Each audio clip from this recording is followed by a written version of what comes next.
बिस्मिल्लाहिर्रहमानिर्रहीम। नाज़रीन तुहाडी खिदमत च हाज़र है तुहाडा host Babar Beg ABHD TV की तरफों। तो नाज़रीन मैं मौजूद हाँ इस टाइम लाहौर च और लाहौर च मेरे नाल ने जनाब मलक साजिद बलाल साहब। तो मलक साजिद बलाल साहब जोड़े ने जनाब ये बड़ी मुश्किलात की ज़िंदगी जी गुजार रहे हैं और इन्होंने असीं पुछांगे। एक कमरे का इन्हां दा मकान है, एक छोटा जिहा कमरा है, टोटल ही मकान है और ये दो कमरे ने जी आमने सामने जिथे मैं आया हुआ इत्थे दो कमरे दो घर रहिंदे ने और वाशरूम जिहड़ा है उन्होंने दो लोग शेयर करते हैं। मतलब एक जिहड़ा बाथरूम है वो उन्हां दा भी सांझा ते इन्हां दा भी सांझा, मतलब उन्होंने भी इस्तेमाल करना तो इन्होंने भी इस्तेमाल करना है। मलक साजिद साहब के माँ बाप नहीं है, बेटा इन्हां दा कोई नहीं, सिर्फ इन्हां दी एक बेटी है जिहड़ी 9वीं क्लास च पढ़ती है और अज भी चूँकि असी आए हैं इन्हां दी बेटी जिहड़ी उन्हें अकैडमी जाना सी वो अकैडमी ना जा सकी। अकैडमी क्यों ना गई और इन्हां दे जिंदगी के की हालात वाक़यात ने इन्हां नाल गल करने आ।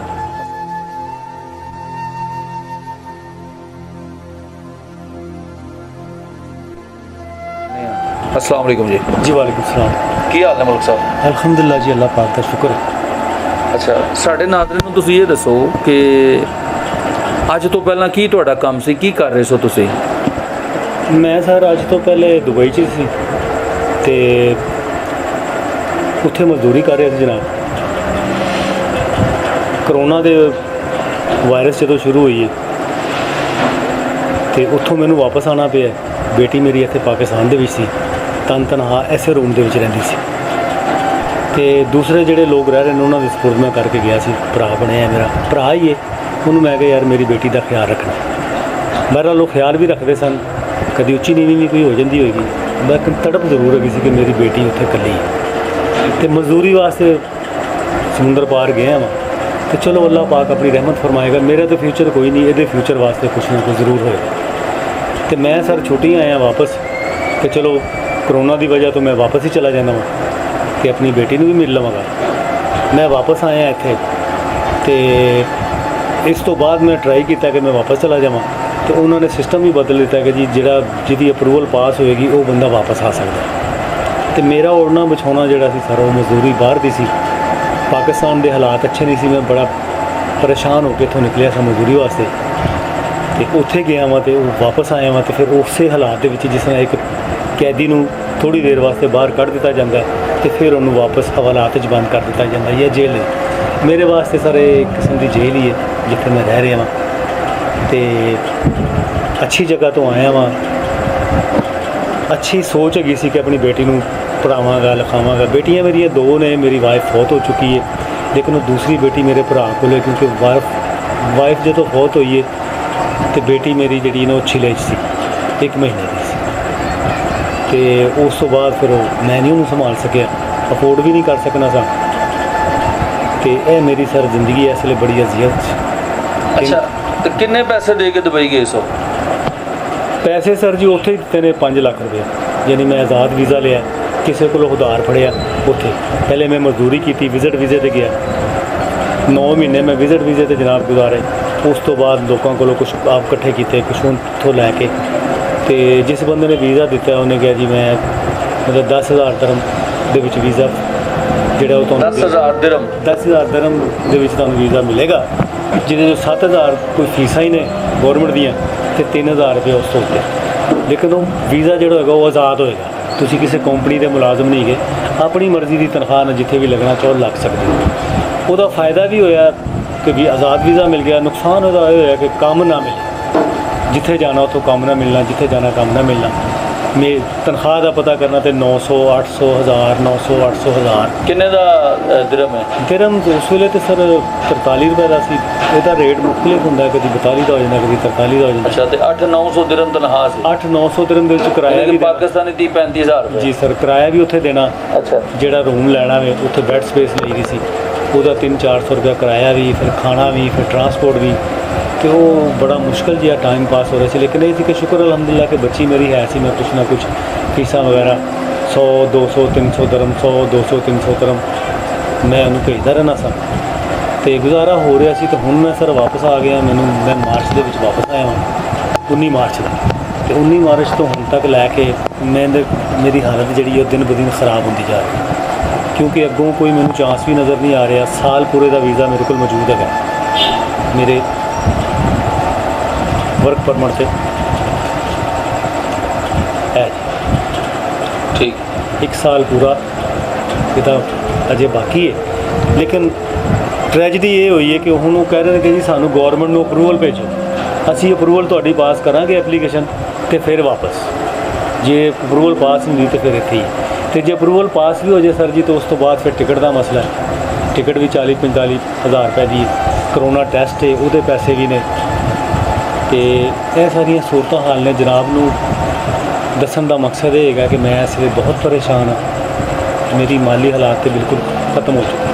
ਪਾਕਿਸਤਾਨ ਦੇ ਸ਼ਹਿਰੀ ਹਾਂ, ਲਾਹੌਰ ਦਾ ਹੀ ਰਹਿਣ ਵਾਲਾ, ਲੇਕਿਨ ਕੋਈ ਦੋਸਤ, ਕੋਈ ਅੰਗ ਸਾਥ, ਕੋਈ ਭੈਣ ਭਰਾ ਇਸ ਵੇਲੇ ਮੇਰੇ ਨਾਲ ਕੋਈ ਨਹੀਂ। ਅੱਲਾ ਤੇ ਅੱਲਾ ਦੀ ਜ਼ਾਤ ਹੈ। ਮੇਰੀ ਬੇਟੀ ਹੈ, ਧੀ ਦਾ ਧਨ ਹੈ, ਉਹ ਬੱਚੀ ਜਿਹੜੀ ਉਹ ਘਰ ਬੈਠੀ ਹੈ, ਪੜ੍ਹਾਈ ਉਹਦੀ ਕਰਵਾਉਣੀ ਹੈ। ਖੁਆਬ ਬੜੇ ਸਨ, ਇਸ ਤਰ੍ਹਾਂ ਕਰਾਂਗਾ ਬੇਟੀ ਵਾਸਤੇ, ਇਸ ਤਰ੍ਹਾਂ ਕਰਾਂਗਾ। ਬਾਪ ਹੁੰਦੀ ਸੀ ਇਤਨਾ ਪਾਲਣੀ ਤੇ ਅੱਲਾ ਨੇ। ਬੇਟੀ ਤੁਹਾਡੀ ਕਿਉਂ ਨਹੀਂ ਗਈ ਅੱਜ ਅਕੈਡਮੀ ਦੇ ਵਿੱਚ? ਬੇਟੀ ਸਰ ਜੀ ਉਹਨਾਂ ਦੇ ਬੇਟੀ ਮੇਰੀ ਨੂੰ ਟੀਚਰ ਨੇ ਕਿਹਾ ਕਿ ਜੀ ਅਗਰ ਤੁਸੀਂ ਫੀਸ ਪਹਿਲੀ ਦੀ ਪਹਿਲੀ ਨਹੀਂ ਦੇ ਸਕਦੇ ਤੇ ਅਕੈਡਮੀ ਆਉਣ ਦੀ ਕੋਈ ਜ਼ਰੂਰਤ ਨਹੀਂ, ਕਿਉਂਕਿ ਸਕੂਲ ਵੈਸੇ ਹੀ ਬੰਦ ਨੇ। ਬੇਟੀ ਮੇਰੀ ਹੁਣ ਮੈਟ੍ਰਿਕ 'ਚ ਹੋਈ ਹੈ, ਤੇ ਟਿਊਸ਼ਨ ਉਹਨਾਂ ਨੇ ਘਰ ਦੇ ਵਿੱਚ ਸ਼ੁਰੂ ਕੀਤੀ ਹੋਈ ਸੀ। ਫਿਰ ਮੈਂ ਕਿਹਾ ਚਲੋ ਠੀਕ ਹੈ, ਅਗਰ ਲੋਕਡਾਊਨ ਦੀ ਵਜ੍ਹਾ ਤੋਂ ਸਕੂਲ ਬੰਦ ਹੈ ਤੇ ਟਿਊਸ਼ਨ ਤੇ ਬੱਚੀ ਨੂੰ ਪੜ੍ਹਨੀ ਚਾਹੀਦੀ ਹੈ। ਮੈਟ੍ਰਿਕ ਦੀ ਤਿਆਰੀ ਸਾਲ ਤੇ ਅਜੇ ਪਿਆ ਵੇ, ਲੇਕਿਨ ਇਹਨੂੰ ਸ਼ੁਰੂ ਤਾਂ ਕਰਨਾ ਚਾਹੀਦਾ ਨਾ, ਇਹਦੀ ਸਟੱਡੀ ਰੁਕੇ ਨਾ। ਉਹ ਸਰ ਜੀ ਇੱਕ ਫੀਸ ਮੈਂ ਦੇ ਸਕਿਆ 1500 ਰੁਪਇਆ, ਉਸ ਤੋਂ ਬਾਅਦ ਮੈਂ ਫੀਸ ਨਹੀਂ ਦੇ ਸਕਿਆ। ਕਿੰਨੇ ਮਹੀਨੇ ਹੋ ਗਏ ਨੇ ਅਕੈਡਮੀ ਜਾਂਦੇ? ਸਰ ਜੀ ਅਕੈਡਮੀ ਸਿਰਫ 1 ਮਹੀਨਾ ਸ਼ੁਰੂ ਹੋਇਆ ਸੀ। ਪਹਿਲੇ ਤਾਂ ਲੋਕਡਾਊਨ ਦੀ ਵਜ੍ਹਾ ਤੋਂ ਅਕੈਡਮੀ ਸ਼ੁਰੂ ਨਹੀਂ ਹੋਈ।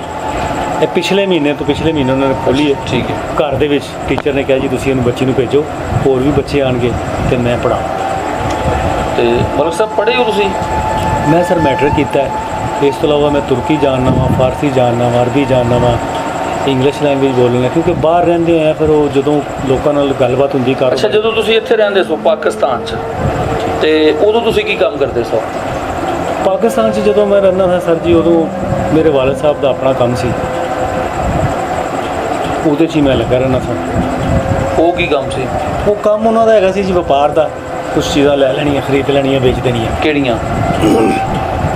ਮਤਲਬ ਡੰਗਰ ਲੈ ਲੈਂਦੇ ਸਨ, ਡੰਗਰਾਂ ਨੂੰ ਛੱਡਣਾ ਤੇ ਕੋਈ ਕਬਾੜ ਦਾ ਕੰਮ ਵੇਖ ਲੈਣਾ।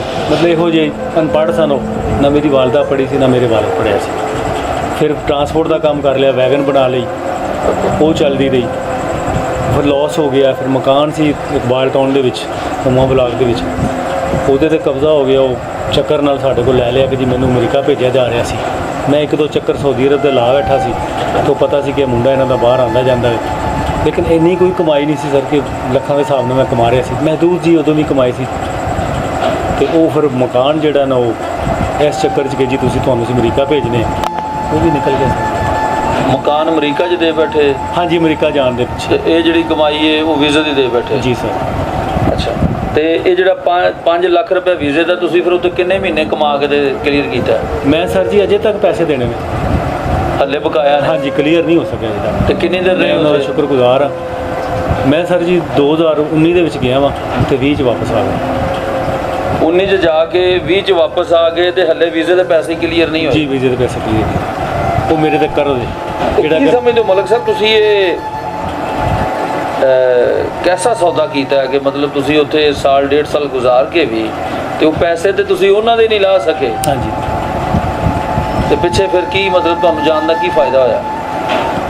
ਕੋਈ ਨਹੀਂ ਜੀ, ਬਸ ਫਾਇਦਾ ਬਸ ਇਹੀ ਹੈਗਾ ਸੀ ਕਿ ਜਿਹੜੇ ਮੈਂ ਭੇਜ ਦੇਣਾ ਸੀ ਉਹਦਾ ਹੀ ਫਾਇਦਾ ਸੀ ਕਿ ਮੇਰੀ ਬੱਚੀ ਪਲ ਰਹੀ ਹੈ, ਮੇਰੀ ਬੱਚੀ ਰਹਿ ਰਹੀ ਹੈ, ਇਹੀ ਹੋਇਆ ਸਰ ਜੀ। ਮਲਕ ਸਾਹਿਬ ਇੱਥੇ ਹਰ ਬੰਦਾ ਗੁਰਬਤ ਨੂੰ ਮੁਕਾਉਣ ਵਾਸਤੇ ਬਾਹਰ ਟੁਰ ਪੈਂਦਾ ਹੈ।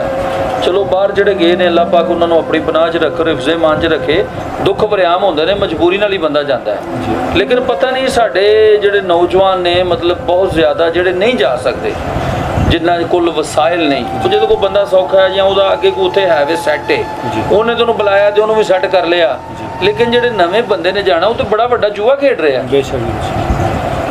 ਹਾਂਜੀ, ਘਰੋਂ ਬਾਹਰ ਵੀ ਰਹਿਣਾ। 5 ਲੱਖ ਦਾ ਤੁਸੀਂ ਘਰ ਨਹੀਂ ਬਣਾਇਆ ਇਹ ਕਿੰਨਾ ਕਿਰਾਇਆ ਇਸ ਕਮਰੇ ਦਾ ਜਿਹੜੇ ਜਿੱਥੇ ਰਹਿ ਰਹੇ ਹੋ ਤੁਸੀਂ? ਇਹਦਾ ਸਰ ਜੀ 5000 ਰੁਪਇਆ ਕਿਰਾਇਆ। 5000 ਰੁਪਏ ਕਿਰਾਇਆ। ਤੇ ਕਿੰਨੇ ਅਰਸੇ ਤੋਂ ਇੱਥੇ ਰਹਿ ਰਹੇ ਹੋ ਇਸ ਘਰ 'ਚ? ਪਿਛਲੇ 8-9 ਸਾਲ ਤੋਂ ਮੈਂ ਇੱਥੇ ਹੀ ਹਾਂ ਸਰ। ਪਿਛਲੇ 8-9 ਸਾਲ ਤੋਂ। ਜੀ ਸਰ। 2008 'ਚ ਮੇਰੀ 2007 'ਚ ਵਾਲਦਾ ਫੌਤ ਹੋਏ ਨੇ, 2003 'ਚ ਵਾਲਿਦ ਸਾਹਿਬ ਫੌਤ ਹੋਏ ਨੇ, ਤੇ ਉਸ ਤੋਂ ਬਾਅਦ 8 ਦੇ ਵਿੱਚ ਮੇਰੀ ਵਾਈਫ ਫੌਤ ਹੋਈ। 8 ਤੋਂ ਲੈ ਕੇ ਹੁਣ ਤੱਕ ਮੈਂ ਇੱਥੇ ਹੀ ਹਾਂ। ਬੇਟੀ ਤੁਹਾਡੀ ਹੁਣ ਕਿਹੜੀ ਕਲਾਸ 'ਚ ਹੋਈ ਹੈ? 10ਵੀਂ ਸਰ ਮੈਟ੍ਰਿਕ 'ਚ। 10ਵੀਂ 'ਚ ਹੋਈ ਹੈ। ਜੀ ਸਰ। ਤੇ ਹੁਣ ਤੁਸੀਂ ਮਲਕ ਸਾਹਿਬ ਵਿਹਲੇ ਹੋ, ਤੁਹਾਡੇ ਕੋਲ ਪੈਸਾ ਕੋ ਨਹੀਂ, ਕੋਈ ਕੰਮ ਕਾਜ ਕਰਨ ਵਾਸਤੇ, ਕੋਈ ਮਾਮਲਾਤ ਮਤਲਬ ਜ਼ਿੰਦਗੀ ਦੇ ਅੱਗੇ ਚਲਾਉਣ ਵਾਸਤੇ। ਹਾਂਜੀ। ਤੇ ਕੀ ਅਗਰ ਜ਼ਿੰਦਗੀ 'ਚ ਕੀ ਤੁਸੀਂ ਸੋਚਿਆ ਕੀ ਹੋਏਗਾ, ਕਿਸ ਤਰ੍ਹਾਂ ਚੱਲੇਗੀ ਜ਼ਿੰਦਗੀ? ਮੈਂ ਤੇ ਜਨਾਬ ਹਾਰ ਗਿਆ ਜੇ, ਥੱਕ ਗਿਆ ਵਾਂ, ਸਮਝ ਤੋਂ ਬਾਹਰ ਹੁੰਦਾ ਜਾ ਰਿਹਾ ਕਿ ਮੇਰੇ ਨਾਲ ਕੀ ਹੋਇਆ ਹੈ ਤੇ ਮੇਰੇ ਨਾਲ ਅੱਗੋਂ ਕੀ ਹੋਣਾ ਹੈ। ਮੈਨੂੰ ਤੇ ਉਹੋ ਹੀ ਨਜ਼ਰ ਆ ਰਿਹਾ ਕਿ ਜਿਸ ਤਰ੍ਹਾਂ ਆਲੀਆ ਚੌਧਰੀ ਕਦੀ ਅਰੂਜ 'ਤੇ ਸੀ ਤੇ ਉਸ ਤੋਂ ਬਾਅਦ ਉਹ ਪਸਤੀ 'ਤੇ ਆ ਗਈ, ਸੜਕ 'ਤੇ ਆ ਗਈ, ਝੁੱਗੀਆਂ 'ਚ ਆ ਗਈ। ਮੈਨੂੰ ਵੀ ਉਹੀ ਖੌਫ ਜਿਹੜਾ ਜਨਾਬ ਉਹ ਦਿਨ ਰਾਤ ਜਿਹੜਾ ਪਰੇਸ਼ਾਨ ਕਰ ਰਿਹਾ ਕਿ ਸਮਝ ਤੋਂ ਬਾਹਰ ਹੈ ਸਰ। ਜਿਨ੍ਹਾਂ ਕੋਲ ਹੈ ਵੀ ਉਹਨਾਂ ਕੋਲ ਬਹੁਤ ਜ਼ਿਆਦਾ ਵੇ, ਤੇ ਜਿਨ੍ਹਾਂ ਕੋਲ ਨਹੀਂ ਉਹ ਵੇਖ ਲਓ ਤੁਹਾਡੇ ਕਿ ਤੁਹਾਨੂੰ ਲੱਗ ਰਿਹਾ ਕਿ 5000 ਵਾਲਾ ਵੀ ਘਰ ਜਿਹੜਾ ਤੁਹਾਡੇ ਕੋਲ ਨਹੀਂ ਰਹਿਣਾ? ਨਹੀਂ ਰਹਿਣਾ ਸਰ। ਤੁਸੀਂ ਝੁੱਗੀਆਂ 'ਚ ਚਲੇ ਜਾਣਾ? ਜੀ ਸਰ। ਜੀ ਇਸ ਤਰ੍ਹਾਂ ਹੀ ਰਿਹਾ, ਕਿਉਂਕਿ ਜ਼ਰੀਆ ਮਾਸ਼ ਮੇਰਾ ਕੋਈ ਨਹੀਂ। ਇੱਥੇ ਉਹ ਇੰਨੀ ਤਨਖਾਹ ਨਹੀਂ ਕਿ ਮੈਨੂੰ ਕੋਈ 40,000 ਮਹੀਨੇ ਦਾ ਦੇਵੇ ਤੇ ਮੇਰਾ ਗੁਜ਼ਾਰਾ ਹੋਵੇ। ਉੱਥੇ ਅਗਰ ਮੈਂ 40,000 ਵੀ ਲੈਣਾ ਸਾਂ ਤੇ 20 ਮੈਂ ਉੱਥੇ ਲਾ ਦੇਣਾ ਸਾਂ, 20 ਇੱਧਰ ਭੇਜ ਦੇਣਾ ਸਾਂ ਤੇ ਮੇਰਾ ਗੁਜ਼ਾਰਾ ਹੋ ਰਿਹਾ ਸੀ। ਤੇ ਕਾਰੋਬਾਰ ਮੇਰੇ ਕੋਲ ਕੋਈ ਨਹੀਂ ਜਨਾਬ, ਪੈਸੇ ਇੰਨੇ ਕਿ ਜਿਹੜਾ ਕਿ ਮੈਂ ਕੋਈ ਕਾਰੋਬਾਰ ਕਰ ਲਵਾਂ ਤੇ ਉਹ ਕਾਰੋਬਾਰ ਕਰਕੇ ਮੈਂ ਚਲੋ ਆਪਣੇ ਪੈਰਾਂ 'ਤੇ ਖਲੋ ਜਾਵਾਂ। ਤੇ ਅੱਲਾਹ ਤੇ ਮੁਹੰਮਦ ਦੇ ਨਾਂ 'ਤੇ ਸਵਾ ਕੁਛ ਨਹੀਂ। ਤੁਸੀਂ ਮੇਰੇ ਕੋਲ ਦੁਬਈ ਆਉਂਦੇ ਮੈਨੂੰ ਮਿਲਦੇ ਤੇ ਸ਼ਾਇਦ ਮੈਂ ਤੁਹਾਡੀ ਕੋਈ ਖਾਤਰ ਖਵਾਜਾ ਵੀ ਕਰਦਾ, ਖਿਦਮਤ ਕਰਦਾ, ਖੁਸ਼ ਹੁੰਦਾ, ਤੁਹਾਨੂੰ ਜੱਫੀ ਪਾਉਂਦਾ। ਤੇ ਇਸ ਵੇਲੇ ਪਾਣੀ ਤੋਂ ਸਿਵਾ ਸਰ ਮੈਂ ਤੁਹਾਨੂੰ ਨਹੀਂ ਪਿਆ ਸੀ। ਜੀ ਨਾਜ਼ਰੀਨ, ਮਲਕ ਸਾਹਿਬ ਦੇ ਮੈਂ ਪਿਛਲੇ ਘਰ ਆਇਆ ਜੀ, ਪਿਛਲੇ 1.5 ਘੰਟੇ ਤੋਂ ਮੈਂ ਬੈਠਾ ਹੋਇਆ ਔਰ ਇਹ ਕੂਲਰ 'ਚ ਸਿਰਫ ਪਾਣੀ ਹੀ ਮਤਲਬ ਹਤਾ ਕਿ ਉਹ ਸਾਨੂੰ ਚਾਹ ਦਾ ਇੱਕ ਜਿਹੜਾ ਕੱਪ ਹੈ ਪਿਲਾਉਣਾ ਤਾਂ ਬੜੀ ਦੂਰ ਦੀ ਗੱਲ ਹੈ, ਉਹ ਸਾਨੂੰ ਪੁੱਛ ਵੀ ਨਹੀਂ ਸਕੇ। ਅੱਲਾਹ ਪਾਕ ਆਪਣੀ ਪਨਾਹ 'ਚ ਰੱਖੇ ਔਰ ਆਪਣੀ ਹਿਫਜ਼ ਈਮਾਨ 'ਚ ਰੱਖੇ। ਔਰ ਇਨਸ਼ਾਅੱਲਾ ਫਿਲਹਾਲ ਤਾਂ ਇਹ ਵੇ ਕਿ ਅਸੀਂ ਮਲਕ ਸਾਹਿਬ ਦੀ ਬੇਟੀ ਜਿਹੜੀ ਸਕੂਲ ਨਹੀਂ ਜਾ ਰਹੀ, ਇਨਸ਼ਾਅੱਲਾ ਉਹਦਾ ਹੁਣ ਜਿਹੜੀ ਅਸੀਂ ਫੀਸ ਹੈ ਉਹ ਇਨਸ਼ਾਅੱਲਾ ਉਹ ਪੇ ਕਰਾਂਗੇ। ਔਰ ਮਲਕ ਸਾਹਿਬ ਨੂੰ ਕੁਛ ਜਿਹੜਾ ਈਦ ਇਹਨਾਂ ਦੀ ਜਿਹੜੀ ਹੈ ਉਹ ਅੱਛੀ ਗੁਜ਼ਰੇ। ਔਰ ਅਸੀਂ ਇਨਸ਼ਾਅੱਲਾ ਕੋਸ਼ਿਸ਼ ਕਰ ਰਹੇ ਹਾਂ ਕਿ ਚਾਹੇ ਇਹਨਾਂ ਨੂੰ ਕਿਸੇ ਕੰਮ ਲਾਈਏ, ਚਾਹੇ ਇਹਨਾਂ ਨੂੰ ਕੋਈ ਛੋਟਾ ਮੋਟਾ ਜਿਹੜਾ ਕੰਮ ਸ਼ੁਰੂ ਕਰਕੇ ਦਈਏ, ਇਨਸ਼ਾਅੱਲਾ ਅਸੀਂ ਇਹਨਾਂ ਨੂੰ ਟਰੈਕ ਤੇ ਚੜਾਵਾਂਗੇ। ਔਰ ਅਸੀਂ ਕੋਸ਼ਿਸ਼ ਕਰਾਂਗੇ ਕਿ ਅਸੀਂ ਕੋਈ ਇਹਨਾਂ ਦਾ ਜਿਹੜਾ ਘਰ ਹੈ ਇਹਦਾ 5000 ਰੁਪਏ ਰੈਂਟ ਹੈ, ਕੋਈ 6 ਮਹੀਨੇ ਦਾ ਰੈਂਟ ਜਿਹੜਾ ਅਸੀਂ ਇਨਸ਼ਾਅੱਲਾ ਬਫਜ਼ਲ ਖੁਦਾ ਅੱਲਾ ਨੇ ਚਾਹਿਆ ਤੇ ਅਸੀਂ ਉਹ ਪੇ ਕਰ ਦਈਏ। ਔਰ ਪਲੱਸ ਇਹਨਾਂ ਨੂੰ ਅਸੀਂ ਕੋਈ ਛੋਟਾ ਮੋਟਾ ਕੰਮ ਸ਼ੁਰੂ ਕਰਾ ਦਈਏ, ਚਾਹੇ ਮਤਲਬ ਕੋਈ ਵੀ ਕੋਈ ਸਟਾਲ, ਕੋਈ ਅੱਡਾ, ਕੋਈ ਕਾਊਂਟਰ, ਕੋਈ ਛੋਟੀ ਮੋਟੀ ਦੁਕਾਨ, ਕੋਈ ਛੋਟਾ ਮੋਟਾ ਕੰਮ, ਕੋਈ ਵੀ ਜਿਹੜੀ ਹੈ ਮਤਲਬ ਇਹਨਾਂ ਦਾ ਰੋਜ਼ਗਾਰ ਚੱਲਣਾ ਚਾਹੀਦਾ ਹੈ। ਸਭਲ ਸਾਹਿਬ ਇਹ ਦੱਸੋ ਕਿ ਕੀ ਕਰ ਸਕਦੇ ਹੋ ਤੁਸੀਂ ਅਗਰ ਕੋਈ ਤੁਹਾਨੂੰ ਕੰਮ ਕਰਾਇਆ ਜਾਏ ਤੇ? ਕੰਮ ਸਰ ਇਸ ਵੇਲੇ ਤਾਂ ਮੇਰੀ ਸਮਝ 'ਚ ਕੁਛ ਨਹੀਂ ਆ ਰਿਹਾ, ਕਿਉਂਕਿ ਮੈਂ ਬਿਲਕੁਲ ਕਨਫਿਊਜ਼ ਹੋਇਆ ਪਿਆ। ਮੈਨੂੰ ਜਿਸ ਤਰ੍ਹਾਂ ਇੱਕ ਬੰਦਾ ਇੱਕ ਡੁੱਬ ਰਿਹਾ ਹੁੰਦਾ ਨਾ ਦਰਿਆ ਦੇ ਵਿੱਚ, ਤੇ ਉਹਨੂੰ ਨਹੀਂ ਸਮਝ ਆ ਰਹੀ ਕਿ ਉਹ ਕਿੱਧਰ ਜਾ ਰਿਹਾ। ਤੇ ਅਜੇ ਤੱਕ ਤਾਂ ਮੈਨੂੰ ਕੋਈ ਸਮਝ ਹੀ ਨਹੀਂ ਆ ਰਹੀ, ਕਿਉਂਕਿ ਮੇਰੇ ਕੋਲ ਕੁਛ ਹੈ ਵੀ ਨਹੀਂ। ਦੂਸਰੀ ਗੱਲ ਹੈ ਕਿ ਅਗਰ ਮੈਨੂੰ ਕਰਵਾਉਂਦੇ ਹੋ ਤਾਂ ਮੈਂ ਕਿਸੇ ਦੇ ਪੈਸੇ ਵੀ ਜ਼ਾਇਆ ਨਹੀਂ ਕਰਨਾ ਚਾਹੁੰਦਾ ਕਿ ਜੀ ਮੈਨੂੰ ਇਹ ਕੱਪੜੇ ਦੀ ਦੁਕਾਨ ਪਵਾ ਦਿਓ, ਮੈਨੂੰ ਜਨਾਬ ਤੁਸੀਂ ਵੈਗਨ ਲੈ ਦਿਓ। ਮੈਂ ਅਜੇ ਉਹ ਕੁਛ ਨਹੀਂ ਕਰ ਸਕਦਾ। ਜਦੋਂ ਮੇਰੇ ਮਾਈਂਡ ਦੇ ਵਿੱਚ ਆਏਗਾ ਨਾ ਕੁਛ ਥੋੜ੍ਹਾ ਜਿਹਾ ਐਕਸਪੀਰੀਅੰਸ ਵੀ ਆ ਜਾਏਗਾ, ਮੈਂ ਸਲਾਹ ਮਸ਼ਵਰਾ ਵੀ ਕਿਸੇ ਨਾਲ ਕਰ ਲਵਾਂਗਾ ਕਿ ਜੀ ਕੀ ਹੋਣਾ ਚਾਹੀਦਾ, ਤੇ ਮੈਂ ਵੀ ਮੁਤਮੀਨ ਹੋਵਾਂਗਾ, ਤੁਸੀਂ ਵੀ ਮੁਤਮੀਨ ਹੋਗੇ ਕਿ ਜੀ ਹਾਂ ਤੁਹਾਡੇ ਵਾਸਤੇ ਇਹ ਬੈਟਰ ਕੰਮ, ਤੇ ਫਿਰ ਮੈਂ ਸਰ ਜੀ ਇਨਸ਼ਾਅੱਲਾ ਅਸੀਂ ਸਾਜਿਦ ਸਾਹਿਬ ਨਾਲ ਜਨਾਬ ਈਦ ਤੋਂ ਬਾਅਦ ਜਿਹੜਾ, ਕਿਉਂਕਿ ਅੱਜ ਉਹਨਾਂ ਨੂੰ ਮੈਂ ਚਾਹਾਂਗਾ ਕਿ ਥੋੜ੍ਹਾ ਜਿਹਾ ਉਹ ਜਿਹੜੀ ਉਹਨਾਂ ਦੀ ਕੈਫੀਅਤ ਹੈ, ਜਿਹੜੀ ਉਹ ਹਾਲਤ ਹੈ ਹਾਲਾਤ ਦੀ, ਉਹਦੇ 'ਚੋਂ ਥੋੜ੍ਹਾ ਜਿਹਾ ਬਾਹਰ ਆਉਣ। ਔਰ ਇਨਸ਼ਾਅੱਲਾ ਬਫਜ਼ਲ ਖੁਦਾ ਈਦ ਤੋਂ ਬਾਅਦ ਜਿਹੜਾ ਅਸੀਂ ਇਹਨਾਂ ਦਾ ਕੋਈ ਬਕਾਇਦਾ ਜਿਹੜਾ ਅੱਜ ਜਿਹੜਾ ਅਸੀਂ ਇਨਸ਼ਾਅੱਲਾ ਕੋਸ਼ਿਸ਼ ਕਰਾਂਗੇ ਤੇ ਇਹਨਾਂ ਦੀ ਈਦ ਅੱਛੀ ਗੁਜ਼ਰ ਜਾਏ, ਉਹ ਅਸੀਂ ਇਹਨਾਂ ਨੂੰ ਕਰਕੇ ਦਿੰਦੇ ਹਾਂ। ਔਰ ਇਨਸ਼ਾਅੱਲਾ ਇਹਨਾਂ ਦੀ ਬੇਟੀ ਕੱਲ੍ਹ ਤੋਂ ਅਕੈਡਮੀ ਜਾਏਗੀ ਔਰ ਬਫਜ਼ਲ ਖੁਦਾ ਔਰ ਇਨਸ਼ਾਅੱਲਾ ਬਫਜ਼ਲ ਖੁਦਾ ਅੱਲਾ रब्बुल इज़्ज़त अपनी पनाह च रखे और सावां दी डोर कायम रखे ਅਸੀਂ ਕੋਸ਼ਿਸ਼ ਕਰਾਂਗੇ ਕਿ ਇਹਨਾਂ ਦੀ ਬੇਟੀ ਜਿੱਥੇ ਤੱਕ ਉਹ ਸਾਡੀ ਵੀ ਬੇਟੀ ਹੈ, ਜਿੱਥੇ ਤੱਕ ਉਹ ਪੜ੍ਹਨਾ ਚਾਹੇਗੀ ਅਸੀਂ ਇਨਸ਼ਾਅੱਲਾ ਉਹਨੂੰ ਪੜ੍ਹਾਉਣ ਦੀ ਕੋਸ਼ਿਸ਼ ਕਰਾਂਗੇ। ਅਸੀਂ ਇਹਨਾਂ ਦੇ ਨਾਲ ਆ ਔਰ ਅਸੀਂ ਪਹਿਲੇ ਤਾਂ ਕੋਸ਼ਿਸ਼ ਇਹ ਕਰਾਂਗੇ ਕਿ ਮਲਕ ਸਾਹਿਬ ਆਪਣੇ ਪੈਰਾਂ ਤੇ ਖਲੋ ਜਾਣ, ਇਹ ਆਪ ਪੜ੍ਹਾਉਣ। ਉਹ ਜਿਹੜਾ ਇਹਨਾਂ ਦੀ ਕਮਾਈ ਹੋਏਗੀ ਉਹਦੇ ਨਾਲ ਪੜ੍ਹੇਗੀ ਤਾਂ ਉਹਨੂੰ ਫਖਰ ਹੋਏਗਾ ਕਿ ਮੇਰੇ ਬਾਪ ਦੀ ਕਮਾਈ ਹੈ। ਇਨਸ਼ਾਅੱਲਾ ਅਸੀਂ ਇਹ ਜ਼ਿਆਦਾ ਤੋਂ ਜ਼ਿਆਦਾ ਇਹ ਕੋਸ਼ਿਸ਼ ਕਰਾਂਗੇ ਕਿ ਮਲਕ ਸਾਹਿਬ ਕਮਾਉਣ ਔਰ ਮਲਕ ਸਾਹਿਬ ਆਪਣੇ ਪੈਰਾਂ ਤੇ ਖੜੇ ਹੋ ਜਾਣ ਔਰ ਮਤਲਬ ਉਹਦੇ ਵਾਸਤੇ ਜਿਹੜੀ ਹੈ ਇਹ ਐਫਰਟ ਕਰ ਸਕਣ। ਇਹਦੇ ਨਾਲ ਹੀ ਮੈਂ ਤੁਹਾਡੇ ਕੋਲੋਂ ਜਨਾਬ ਇਜਾਜ਼ਤ ਚਾਹਾਂਗਾ। ਇਨਸ਼ਾਅੱਲਾ ਫਿਰ ਤੁਹਾਡੀ ਖਿਦਮਤ 'ਚ ਹਾਜ਼ਰ ਹੋਵਾਂਗਾ ਕਿਸੇ ਨਵੀਂ ਵੀਡੀਓ ਨਾਲ। ਉਦੋਂ ਤੱਕ ਇਜਾਜ਼ਤ ਦਿਓ। ਪਾਕਿਸਤਾਨ ਜ਼ਿੰਦਾਬਾਦ।